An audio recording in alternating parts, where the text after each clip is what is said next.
So right now we have Miss Amy Andersen, who was actually doing the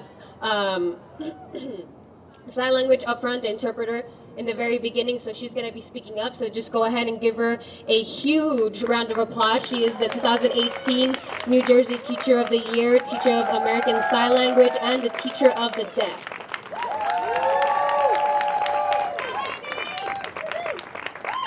Thank you.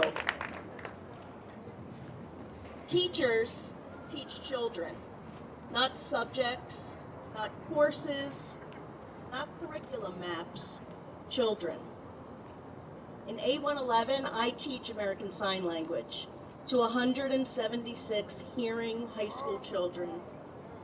And as much as we study a new language, we learn about the people in the deaf community, a culture that is proud of its shared language, shared history, arts and literature, and its struggle for justice.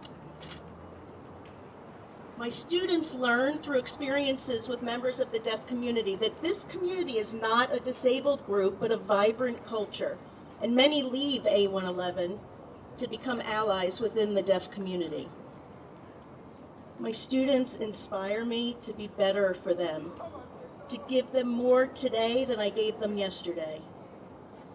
My students give me hope for the future, and I love them long after they have left A111.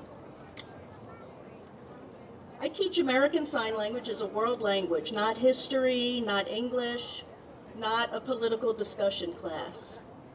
So how can I possibly justify a discussion or a lesson about immigration?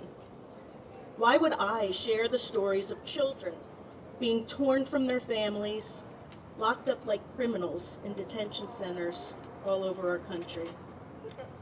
What does that have to do with my ASL Deaf Culture curriculum map, my monthly unit plan design? Well, I teach children, not a subject. Children that will leave A111 one day to find what inspires them, what gives them hope, and one day the compassion they feel towards those around them may lead them to take their place in a unified community. I want my students to understand the world and events that are happening around them. If we're going to talk about injustices in the deaf community, then injustices among other minority groups can't be ignored. And I think we would all be hard-pressed to find a greater injustice right now than the innocent children locked in cages in our United States of America. Children held in detention centers simply because they were not born on this soil.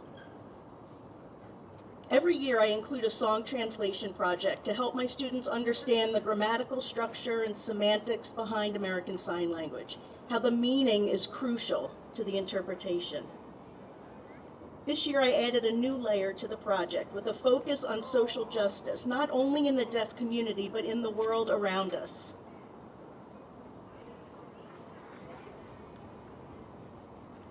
And it was here that I facilitated conversations about immigration.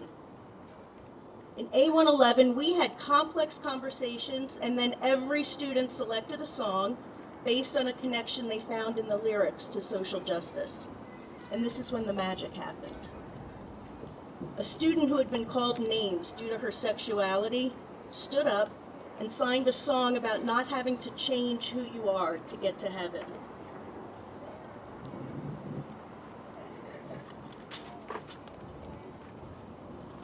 As another student introduced her song, she shared the insecurities she struggles with, and then silently cried while the class watched her video signing "To Scars to Your Beautiful."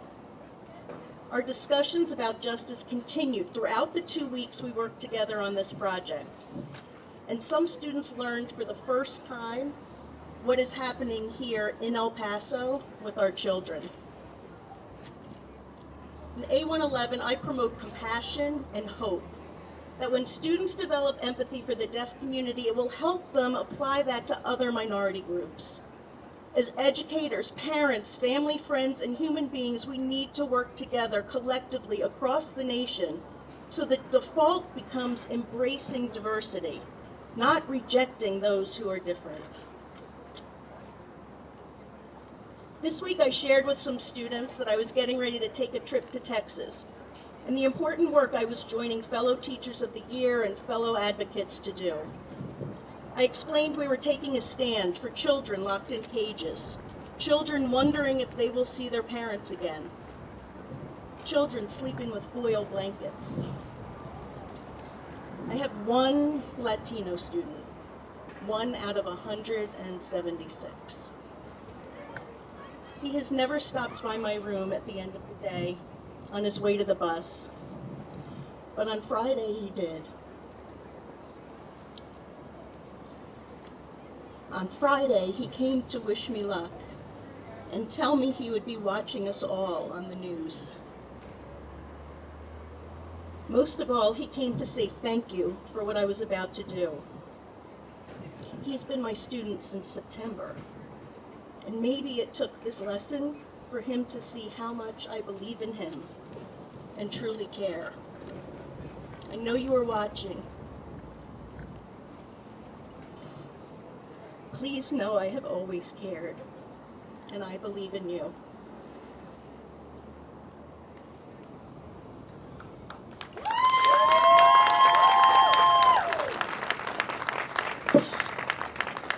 So I've prepared a song for you today, like the project my students did.